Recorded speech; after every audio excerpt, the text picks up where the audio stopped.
There are simply just some tunes that don't suit the banjo, and the musical priest is most definitely one of those. The first two parts are awesome. It's in the key of B minor. They're really, really nice to play.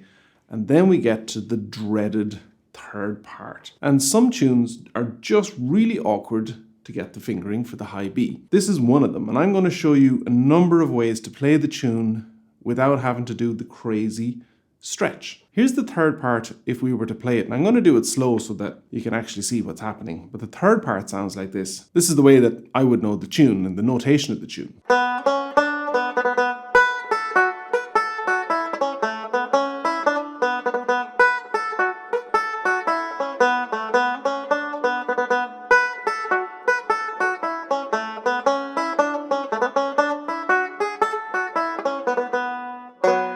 Which is lovely, and there's definitely an argument to be made for learning how to do this, because what a wonderful finger workout.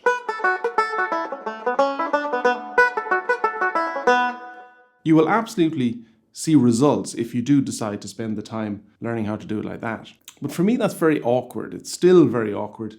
There's variations of it. We're sliding the pinky like this.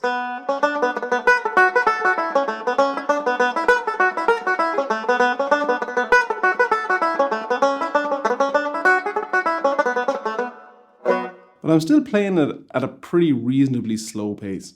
If we were to go up through the session speeds of 110, 120, 130 BPM, that becomes kind of meaningless. So I can graze the notes, but I'm not really getting the notation of the tune. So we're going to look at ways of still playing the musical priest, still contributing to the overall tune, but without having to do those kind of crazy slides and stretches. All right, let's address the third part straight away so that we can start speeding up the tune and putting a little bit of ornamentation. Here is what I do. And in actual fact, this is like a bag of licks that we've done in the past.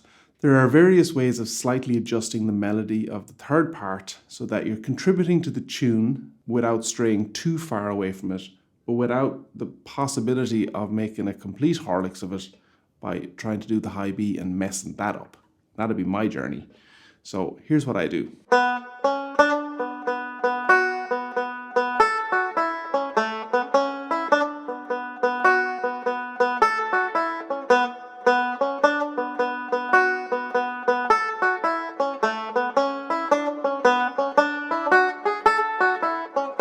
So the basic thing to remember first off is that that part is in B minor.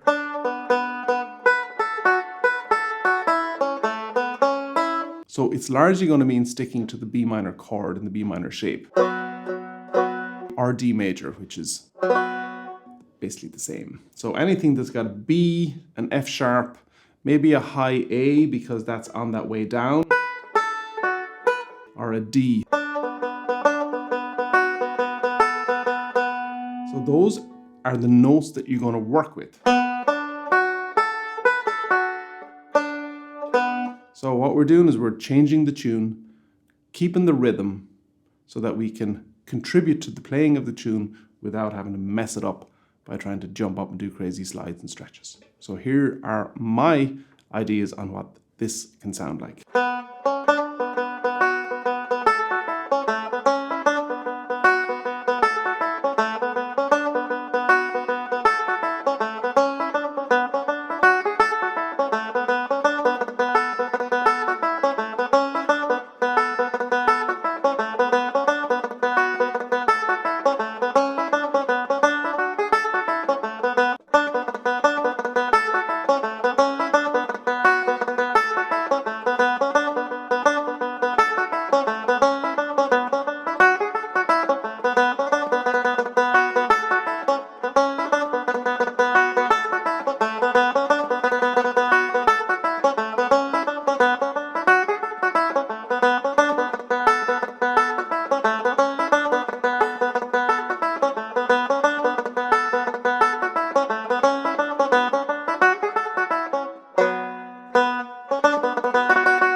So as you'll see, it's basically variations on the notes B, F sharp, and A.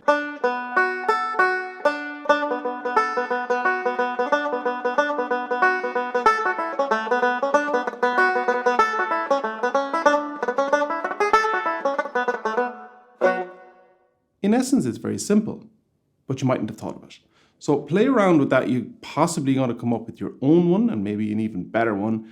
And if you're one of the genetically lucky people that has really stretchy fingers or has done the work to stretch them out, then you can play the regular melody, the tune, and that'll sound great too. So let's learn the basic melody, at least at the first two parts at any rate. This is a 3-part tune in the key of B minor, which is the same key signature as D major. It means it has one sharp, which is F sharp. 3-part tune, each part played 1 time single.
Here's the musical priest, all 3 parts, a little bit more pace and simple ornamentation added in.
Let's add in some more ornamentation and possibly some double stops as well.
here's one at pace.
So that's the musical priest reel, which goes incredibly well with the torn jacket, which is going to be our next lesson. And I'm going to put the two of them together and make a couple of play-along tracks for the musical priest and the torn jacket.